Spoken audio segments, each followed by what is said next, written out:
fellow YouTubers. It's time once again for 2-minute reviews. Today I'm going to review the new movie, New Mutants. If you like your superhero movies as straight-up action adventure, you may be a little disappointed. However, if you see every horror film that comes down the pike, they usually skip the superhero fare. You might want to check this one out. One thing this film has in spades is atmosphere. The characters' backstories are nothing really new. You have the Jean Grey type, whose powers are too strong and she must be destroyed, in the character of Danny Moonstar, complete with a subplot about her father dying while she was a young girl. The Colossus type is Illyana Rasputin. In fact, she happens to be Colossus' sister, who controls the Soul Sword. There's another Human Torch, Roberto da Costa. The difference here is that he hasn't got complete control of the power, and when he gets excited, he starts to heat up and must cool down.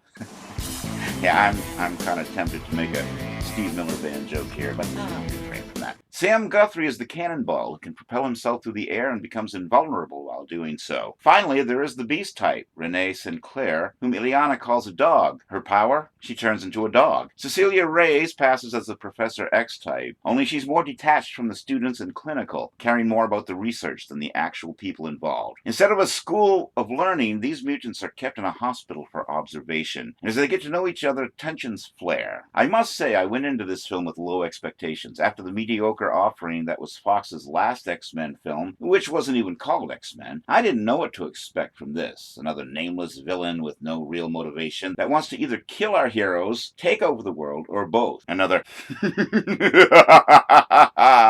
type of villain that in the 1930s would have had a thick handlebar mustache to twirl. But this is different. The vibe here is pure horror film. It doesn't feel like a superhero film at all. The villain is the one that you should trust the most, and the true villain doesn't come from the outside world, it comes from within. Fear is a strong motivator for these young people to overcome, and Danny's fear threatens them all, much like Dr. Morbius in the old 50s sci-fi flick Forbidden Planet. Solid performances from the cast help us to suspend our disbelief in the fantastic situations they find themselves in and keep us captivated throughout. It's not your run-of-the-mill superhero film. It wasn't meant to be. 3.5 stars from this reviewer. And I want to remind you that if you love comics and pop culture as much as I do, you'll subscribe to my channel and ring the bell to stay informed of upcoming videos. Please share this video, as that will help me gain subscribers as well. I also want to remind you to check out my columns and reviews on 2 sites, Comics for Sinners and Comic Crusaders. I also have my own franchises, Adolescent Radioactive Samurai Platypi and Carl Vincent Vampire Hunter. The latter has been picked up by Cutthroat Comics. Check the links below for more details and the link to Dracula Rising, which is available on Amazon. Here's some great artwork from Raphael Lanahaus from the origin story Foul Blood. Once again, available on Cutthroat Comics. See the links below. I also have a book which is a collection of my reviews and columns called Comics, Pop Culture, and Politics.